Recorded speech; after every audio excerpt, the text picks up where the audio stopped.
Dear friends, శివుణ్ణి దేవాది దేవుడు అని, ఆది దేవుడు అని అంటారు. ముల్లోకాల యొక్క ఆది మరియు అంతాన్ని చూడగల శక్తి కేవలం శివుడికి మాత్రమే ఉంటుంది అని అంటారు. ఈ ప్రపంచంలో అన్ని అతీంద్రియ శక్తులు అతని ఆధీనంలోనే ఉంటాయి అని శివభక్తులు బలంగా నమ్ముతారు. అయితే అసలు ఆ పరమశివుడు ఎలా జన్మించి ఉంటాడు? ప్రతి ఒక్కరి మనసులో ఏదో ఒక సమయంలో ఈ ప్రశ్నలు మెలుగుతూనే ఉంటాయి. అతని తల్లి ఎవరు? అతని తండ్రి పేరేమిటి? అతని గురువు పేరేమిటి? అలా కాకపోతే శివుడు ఎవరికి గురువు? అతని శిష్యులు ఎవరు? అసలు త్రిమూర్తులైన బ్రహ్మ, విష్ణు, మహేశ్వరులు అందరికన్నా శక్తివంతుడు ఎవరు? శివుడంటే మనకి వెంటనే గుర్తొచ్చేది మెడలో గజగజలాడించే ఒక పాము, చేతిలో డమడమలాడే డమరుకం, ఒంటి నిండా పవిత్రమైన బూడిద, నడుముకు చుట్టుకున్న పులి చర్మం. అసలు ఇవన్నీ ఆ పరమశివుడి దగ్గరికి ఎలా వచ్చాయి అని మీరు ఎప్పుడైనా ఆలోచించి ఇవి తెలుసుకున్నారా? మీరు శివభక్తులు అయితే ఖచ్చితంగా మీ జీవితంలో ఏదో ఒక సమయంలో, ఏదో ఒక సందర్భంలో ఇలా ఆలోచించే ఉంటారు. కానీ వీటి వెనుక ఉన్న అసలు కథ వింటే మీ రోమాలు నిక్కబొడుచుకోవడం ఖాయం. మీరు ఖచ్చితంగా షాక్ అవుతారు. అంతేకాదు, ఆ మహాశివుడికి గాంజా ఆకులు అంటే బాంగ్ ఆకుల యొక్క నైవేద్యంగా ఎందుకు పెడతారు? ఆ ఆచారం వెనుక దాగి ఉన్న అసలు కథ ఏంటి?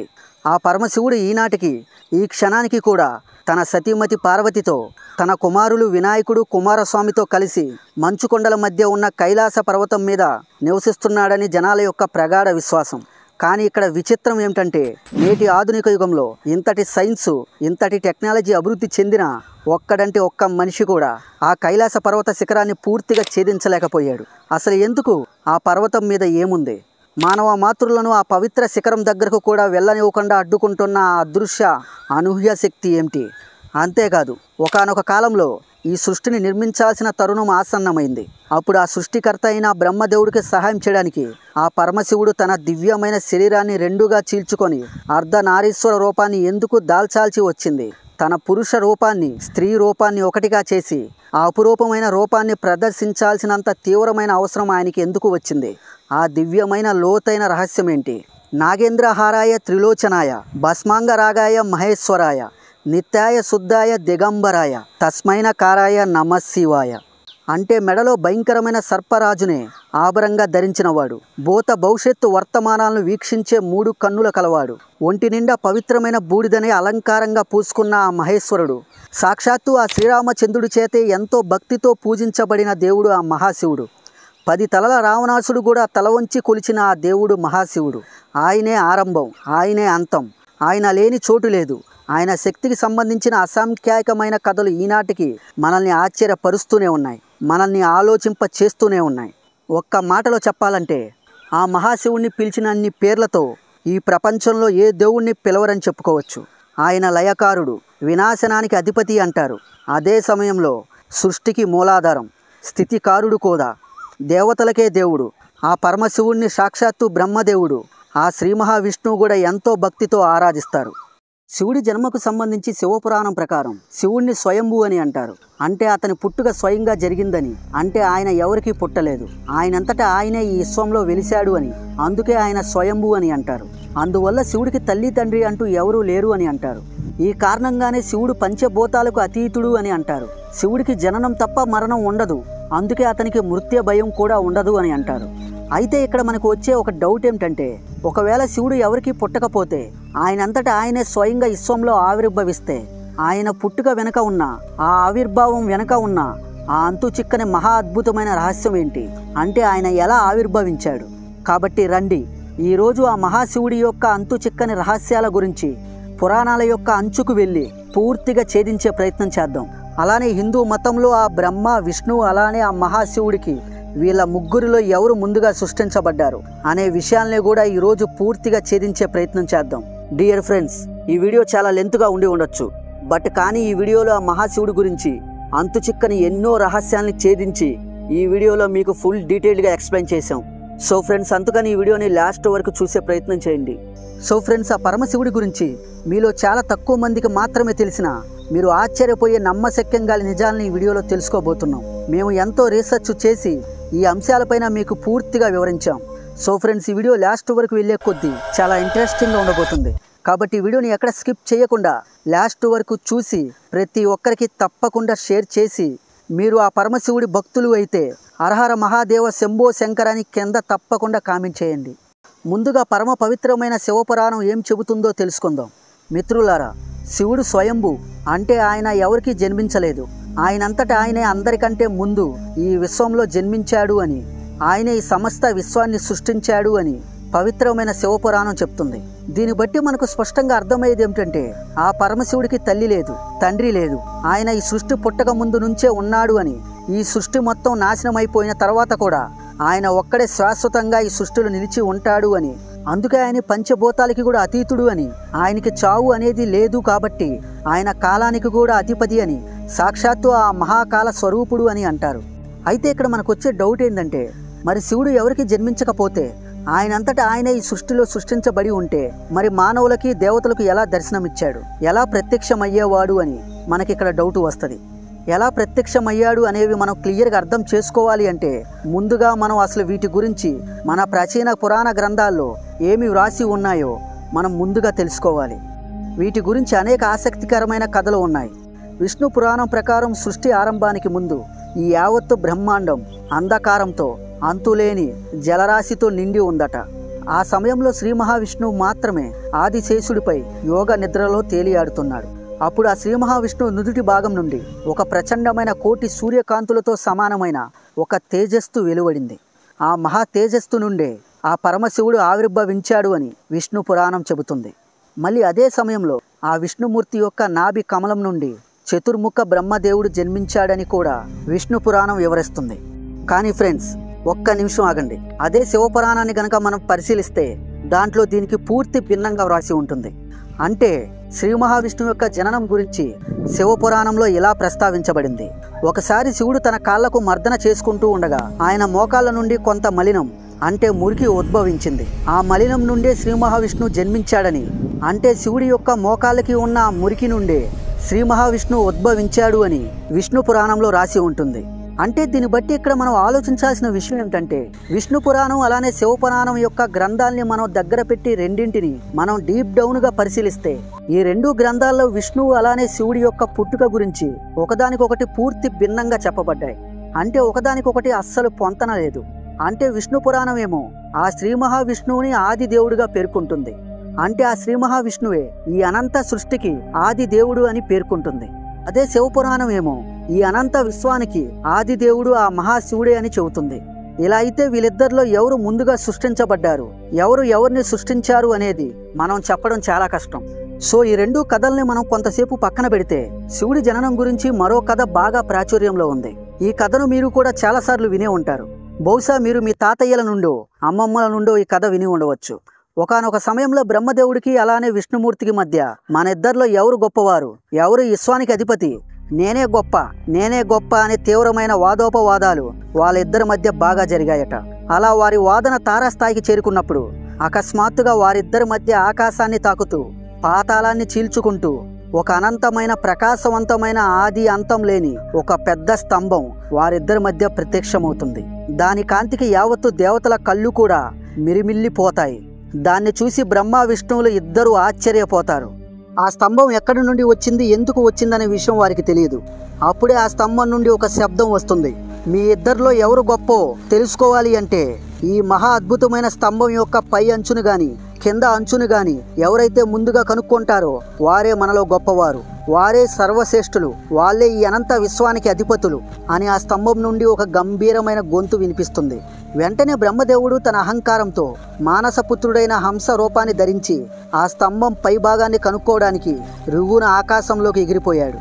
అదే సమయంలో శ్రీ మహావిష్ణువు కూడా తనకు ఉన్న అనంతమైన శక్తితో వరాహ రూపాన్ని ధరించి ఆ స్తంభం మొదలు కనుక్కోవడానికి భూమిని చీల్చుకుంటూ పాతాళంలోకి దూసుకొని వెళ్ళిపోయాడు. అలా యుగాలు గడిచిపోయాయి, కల్పాలు దొర్లిపోయాయి. కానీ బ్రహ్మకు ఆ స్తంభం శిఖరం యొక్క అంచు కనపడలేదు. విష్ణువుకి కూడా ఆ స్తంభం మూలం దొరకలేదు. చివరికి వాళ్ళిద్దరూ అలిసిపోయి తమ శక్తులను గ్రహించి ఇద్దరు ఓటమిని అంగీకరించి ఆ స్తంభం దగ్గరికి తిరిగి వస్తారు.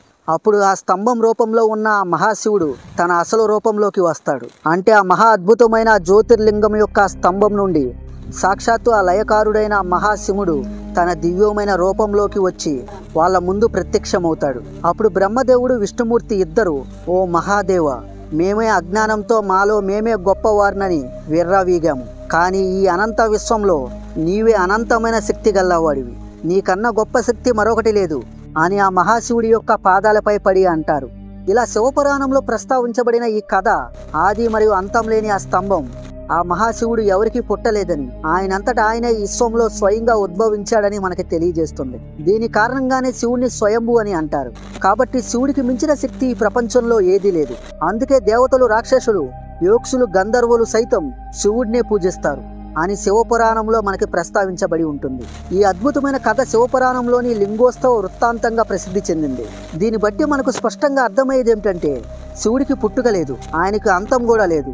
ఇదంతా విన్నాక మనకు అర్థమైంది ఏమిటంటే ఆ మహాశివుడికి తల్లి తండ్రి లేరని. కానీ మిత్రులారా, శివుని యొక్క తండ్రి బ్రహ్మదేవుడు అని విష్ణు పురాణంలో ఒక సందర్భంలో చెప్పబడింది. అసలు ఆ బ్రహ్మదేవుడు శివునికి తండ్రి ఎలా అయ్యారో ఇప్పుడు చూద్దాం.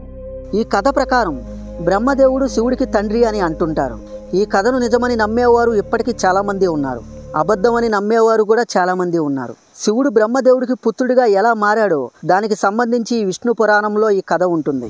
ఈ కథ కూడా ప్రజల్లో చాలా విస్తృతంగా ప్రచారంలో ఉంది. దీని వెనుక ఉన్న అసలు పౌరాణిక కథ ఏమిటో ఇప్పుడు తెలుసుకుందాం. ఈ కథ విష్ణు పురాణంలో వివరంగా చెప్పబడి ఉంది. సృష్టి ఆరంభానికి ముందు అంతా జలమయంగా ఉంది. శ్రీ మహావిష్ణు ఆదిశేషుడిపై యోగ నిద్రలో ఉన్నాడని, ఆయన నాభి కమలం నుండి బ్రహ్మదేవుడు ఉద్భవించాడని మనం ముందే చెప్పుకున్నాం కదా.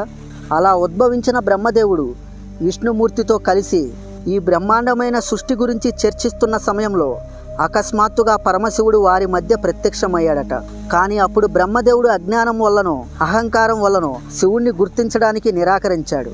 దానికి ఆగ్రహించిన శివుడు వెంటనే మాయమైపోయాడు. అప్పుడు శ్రీ మహావిష్ణువు తన దివ్య దృష్టితో బ్రహ్మదేవుడికి జరిగిన పొరపాటును వివరించి శివుడి మహత్యాన్ని తెలియజేస్తాడు. తన తప్పును తెలుసుకున్న ఆ బ్రహ్మదేవుడు పశ్చాత్తాపంతో శివుడిని ప్రార్థించి క్షమించమని వేడుకున్నాడు. అంతేకాదు, ఓ మహాదేవ, నువ్వు నా కుమారుడిగా జన్మించి నన్ను ధన్యుణ్ణి చేయాలి అని ప్రార్థించాడు. దీంతో కరుణామయుడైన శివుడు ఆ బ్రహ్మదేవుడి యొక్క ప్రార్థనని అంగీకరించాడు. ఆ తర్వాత బ్రహ్మదేవుడు సృష్టి కార్యాన్ని ప్రారంభించే పనిలో ఉన్నప్పుడు తనకి ఒక సంతానం ఉంటే బాగుంటుంది అని, తన వంశాభివృద్ధికి అది అవసరమని భావిస్తాడు. అదే సమయంలో ఆ మహాశివుడు అప్పుడు అతనికి ఇచ్చిన వరం అతనికి గుర్తుకు వస్తుంది. వెంటనే బ్రహ్మదేవుడు పరమశివుడి కోసం కఠోరమైన తపస్సు చేస్తాడు. ఆయన తపస్సుకు ప్రసన్నుడైన శివుడు ఓ చిన్నారి పసిబాలుడి రూపంలో ఏడుస్తూ బ్రహ్మదేవుడి ఒడిలో ప్రత్యక్షమయ్యాడట. పరమశివుడికి అదే ఏకైక బాల్య రూపం అని పురాణాలు చెబుతున్నాయి. దీంతో పరమశివుడు ఆ బాలుడి రూపంలో ప్రత్యక్షమైన తర్వాత ఆ పసిబాలుడు ఆగకుండా ఏడుస్తూనే ఉంటాడు. బ్రహ్మదేవుడు అప్పుడు ఆ పసిబాలుడికి రుద్ర అని నామకరణం చేస్తాడు. అంటే ఏడ్చేవాడు అని అర్థం. అయినా ఆ బాలుడు ఏడుపు ఆగలేదు. అలా బ్రహ్మదేవుడు ఆ బాలుడిని శాంతింపజేయడానికి వరుసగా అనేక పేర్లు పెట్టాడు. చివరికి ఆ బాలుడిని శాంతింపజేయడానికి, అంటే ఆ బాలుడి యొక్క ఏడుపు ఆపడానికి బ్రహ్మదేవుడు పరమశివుడికి 108 దివ్య పేర్లను ప్రసాదించాడని, అప్పుడు ఆ బాలుడు శాంతించాడని పురాణ కథలు చెబుతున్నాయి. ఇలా మహాశివుడికి ఈ సృష్టిలో ఎన్నో పేర్లు ఉన్నాయని పురాణాలు చెబుతున్నాయి. సో ఫ్రెండ్స్, ఆ మహాశివుడికి నిజంగానే తల్లిదండ్రులు అంటూ ఎవరూ లేరా? నిజంగానే ఆ మహాశివుడు తనంతట తానే స్వయంగా సృష్టించబడ్డాడా అనే విషయాల్ని మనం ఇంకా డీప్ డౌన్గా క్లియర్గా తెలుసుకోవాలి అంటే మనం ఇంకో ముఖ్యమైన ఎవరికీ తెలియని ఇంకో స్టోరీని మనం తెలుసుకోవాలి. మీరు ఎక్కడి వరకు ఈ వీడియోను చూశారు అంటే మీరు ఆ మహాశివుడి గురించి అంతు చిక్కని విషయాలు తెలుసుకోవడానికి ఎంతో ఆసక్తి చూపిస్తున్నారు అని నాకు అర్థమైంది. ఇంకా ఇక్కడ నుండి కొంచెం శ్రద్ధ పెట్టి జాగ్రత్తగా వినండి. శ్రీమద్దేవి మహాపురాణం ప్రకారం ఒకానొక సమయంలో నారద మహర్షి ఒకరోజు బ్రహ్మదేవుడితో ఈ అనంత విశ్వాన్ని ఎవరు సృష్టించారు, ఈ అనంత విశ్వానికి ఎవరు అధిపతులు, అలానే ఆ మహాశివుడు, అలానే శ్రీ మహావిష్ణువు, అలానే మీ యొక్క తల్లిదండ్రులు ఎవరు అని అడుగుతాడు. అప్పుడు బ్రహ్మదేవుడు నారదుడికి అత్యంత ఆశ్చర్యం కలిగించే ఒక రహస్యాన్ని చెబుతాడు. త్రిమూర్తుల యొక్క జన్మ రహస్యం గురించి చెబుతాడు. నిజానికి బ్రహ్మ, విష్ణువు, అలానే మహేశ్వరులైన మేము, దుర్గాదేవి, అలానే ఆ పరమశివుడైన ఆ సదాశివుడి యొక్క కలయికతో జన్మించామని చెబుతాడు. అంటే ప్రకృతి రూపంలో ఉన్న దుర్గాదేవి మా ముగ్గురి తల్లి, పరమపురుషుడైన ఆ సదాశివుడు మా తండ్రి అని చెబుతాడు. అంటే ఆ మహాశివుడు మా తండ్రి, దుర్గాదేవి మా తల్లి అని బ్రహ్మదేవుడు నారద మహర్షికి సమాధానం ఇస్తాడు. అయితే ఫ్రెండ్స్, ఇక్కడ మనం గమనించాల్సిన విషయం ఏమిటంటే, అంటే మనకు అర్థమైంది ఏమిటంటే, అంటే ఆ బ్రహ్మ, విష్ణు, ఆ మహేశ్వరుల కన్నా వాళ్ళపైన హెడ్గా ఎవరో ఉన్నారు. ఆయనే ఈ అనంత విశ్వానికి సృష్టికర్త. అయితే కొంతమంది ఇప్పుడు నన్ను అడుగుతారు, నువ్వు ఎలా చెప్పగలుగుతున్నావు బ్రో అని. నేను ఎలా చెప్పగలుగుతున్నాను అంటే మీకు క్లియర్గా అర్థమవడానికి హిందూ, క్రిస్టియానిటీ, ఇస్లాం రిలీజియన్స్ ఈ 3 మతాల్లో ఉన్న దేవుళ్ళు వాళ్ళ యొక్క మెసెంజర్స్ ఏమి చెప్పారో ఇప్పుడు మనం క్లియర్గా అబ్జర్వ్ చేద్దాం. అప్పుడే మనకి లాజికల్గా అర్థమవుతుంది. ముందుగా హిందూ మతాన్ని తీసుకుందాం. హిందూ మతంలో బ్రహ్మ, విష్ణు, ఆ మహాశివుడు వీళ్ళు ఉంటారు. అయితే కొంతమంది హిందూ మత పెద్దలు ఆ మహాశివుడే ఈ అనంత విశ్వానికి అధిపతి అని, సృష్టికర్త అని, వీళ్ళందరికీ హెడ్డు ఆ మహాశివుడే ఈ విశ్వానికి అధిపతి అని, ఆయనే సృష్టికర్త అని, ఆయనే ఈ అనంత సృష్టికర్తకి మూలాధారుడు అని, ఈ దేవుళ్ళందరికీ ఆయనే హెడ్డు అని కొంతమంది అంటారు. ఇంకా మరికొంతమంది ఏమో శివుడు కాదు విష్ణువే సృష్టికర్త అని, ఆయనే వీళ్ళందరికీ హెడ్డు అని, ఇంకా మరికొంతమంది ఏమో వీళ్ళెవరూ కాదు ఆ బ్రహ్మదేవుడే వీళ్ళందరికీ హెడ్డు అని అంటారు. ఇంకా మరికొంతమంది ఏమో ఇదంతా కాదు, వీళ్ళ ముగ్గురు ఒక్కరే, ఒక్కడే ఈ ముగ్గురిగా అవతారాలు దాల్చాడు అని అంటారు. అయితే ఇక్కడ మనం గ్రహించాల్సిన విషయం ఏమిటంటే ఈ ముగ్గురే అనంత సృష్టికి సృష్టికర్తలు అయితే ఈ ముగ్గురికి ఎవరు హెడ్డుగా లేకపోతే మరి ఈ ముగ్గురు ఓం అని ఎందుకు ఎప్పుడు తలుచుకుంటూ ఉంటారు? మనం గమనిస్తే ఆ బ్రహ్మ విష్ణు మహేశ్వరులు ఎప్పుడు ఓం అని తలుచుకుంటూ ఉంటారు, అంటే ఓం అని ఎప్పుడు జపిస్తూ ఉంటారు. అయితే ఇక్కడ మనం గ్రహించాల్సిన విషయం ఏమిటంటే ఈ ముగ్గురే అనంత సృష్టికి సృష్టికర్తలు అయితే వీరిపైన హెడ్గా ఎవరు లేకపోతే మరి ఈ ముగ్గురు ఓం అని ఎప్పుడు ఎందుకు తలుచుకుంటూ ఉంటారు? ఓం అని ఈ త్రిమూర్తులు నిరంతరం ఎందుకు జపిస్తూ ఉంటారు? అంటే వీళ్ళపైన ఒకరు హెడ్గా ఉన్నారు, ఆయనే ఓం అని వీళ్ళు పిలుస్తున్నారు, ఆయనే ఓం అని వీళ్ళు పిలుచుకుంటున్నారు. అతనికి రూపం రంగు వంటివి ఏమీ ఉండవు. ఆయనే వీళ్ళని ఈ అనంత సృష్టిని సృష్టించినవాడు. ఇంకా క్రిస్టియానిటీ విషయానికి వస్తే క్రైస్తవ మతంలో జీసస్ క్రైస్తే చెప్పారు, నేను ఈ అనంత సృష్టికర్తను కాదు, నా పైన ఒకరు ఉన్నారు, ఆయనే యెహోవా, ఆయన నా తండ్రి అని చెప్పారు. ఆయనే ఈ అనంత సృష్టికి మూలాధారుడు అని చెప్పాడు. ఇంకా ఇస్లాం మతం విషయానికి వద్దాం. ఇస్లాంలో మొహమ్మద్ ప్రవక్త నుండి ప్రతి ప్రవక్త కూడా ఒక్కటే చెప్పారు, మేము కాదు దేవుళ్ళం, మేము కాదు ఈ అనంత సృష్టికి మూలాధారం, మేము కాదు ఈ అనంత సృష్టికి యజమానులం, మా పైన ఒకరు ఉన్నారు, ఆయనే అల్లా, ఆయనే ఈ అనంత సృష్టికి మూలాధారుడు అని వాళ్ళు అంటారు. అంటే ఇక్కడ మనం గమనించాల్సిన విషయం ఏమిటంటే ఈ ముగ్గురు పైన ఒకరు ఉన్నారు. ఆయన్ని హిందూ మతంలో ఓం అని, క్రిస్టియానిటీలో యెహోవా అని, ఇస్లాంలో అల్లా అని పిలుచుకుంటున్నారు. ఈ ముగ్గురు ఒక్కరే, ఆయనే ఈ అనంత సృష్టికి మూలాధారుడు, ఆయనే ఈ అనంత విశ్వానికి యజమాని అని ఇక్కడ మనకి లాజికల్గా దీన్ని బట్టి క్లియర్గా అర్థమవుతుంది. ఎందుకంటే ఇలా ముగ్గురులో ఎవరికి కూడా రంగు రూపం అటువంటి ఏమీ లేవు. అలానే ఇలా ముగ్గురు ఎవరన్నది కూడా ఈ విశ్వానికి ఎవ్వరికీ తెలియదు. సో అందుకనే ఇలా ముగ్గురు ఒకటే అయి ఉండవచ్చు, అతనే ఈ అనంత విశ్వాన్ని సృష్టించిన సృష్టికర్త అయి ఉండవచ్చు.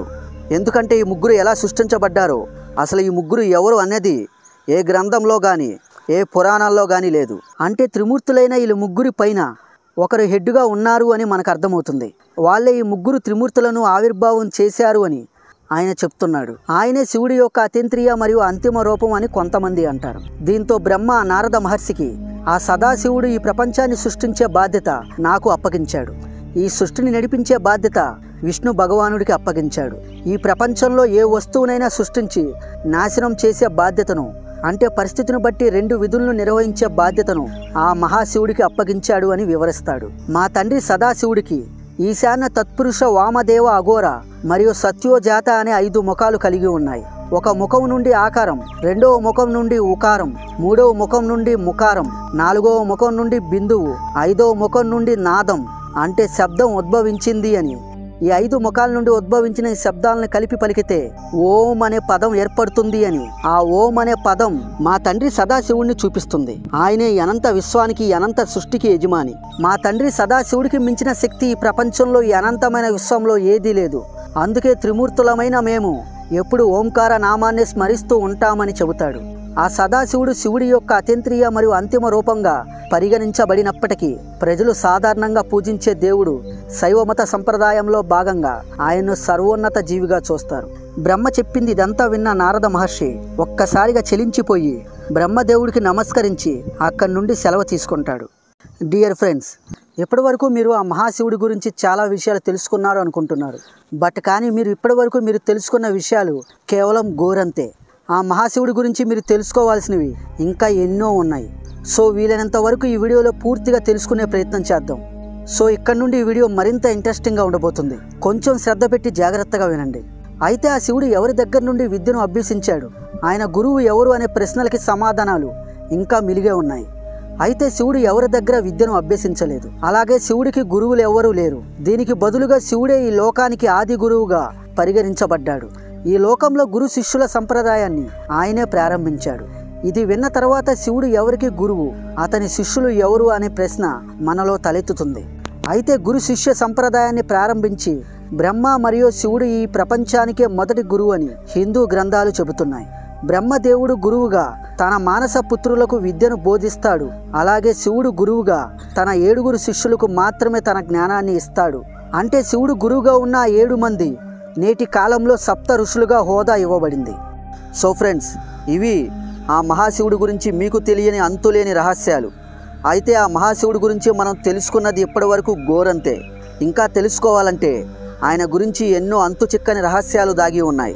అవి కూడా మేము మీ ముందుకు తీసుకురావాలి అంటే ఈ వీడియో 1 మిలియన్ క్రాస్ అయ్యేలాగా ఈ వీడియోని ఒక లైక్ చేసి మన ఛానల్ని సబ్స్క్రైబ్ చేసి ఈ వీడియోని ప్రతి ఒక్కరికి తప్పకుండా షేర్ చేసి, మీరు శివభక్తులు అయితే హరహర మహాదేవ శంభో శంకర అని కింద కామెంట్ చేసి మీ అభిప్రాయాన్ని మాకు తెలియచేయండి. ఈ వీడియో 1 మిలియన్ క్రాస్ అయితే ఆ మహాశివుడి గురించి అంతు చిక్కని రహస్యాలతో కూడిన ఫుల్ డీటెయిల్డ్గా ఉన్న మరో వీడియోని మీ ముందుకు తీసుకువస్తాం. అంతవరకు మా వీడియోస్ని చూస్తూ ఉండండి. హరహర మహాదేవ శంభో శంకర. Thank you.